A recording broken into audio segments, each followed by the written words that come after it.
primetime news this evening, annoyed. JTA hits back at Education Minister over comment about the system not producing enough high-achieving students.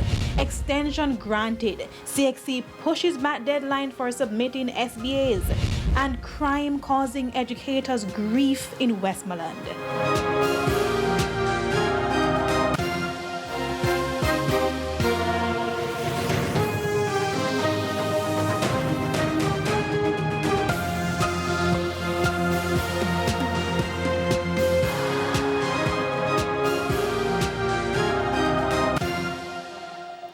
Good evening and welcome to Primetime News. We're live on air and online at onespotmedia.com. I'm Herman Green.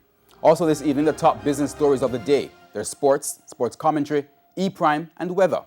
But before the break, here is our feedback question. This evening we're asking, what are your thoughts on the Education Minister's comments that the education sector is not producing enough high achievers? You can share your comments online, facebook.com/televisionjamaica, and you can tweet at Television Jam. Please stay with us. Primetime News returns right after this break.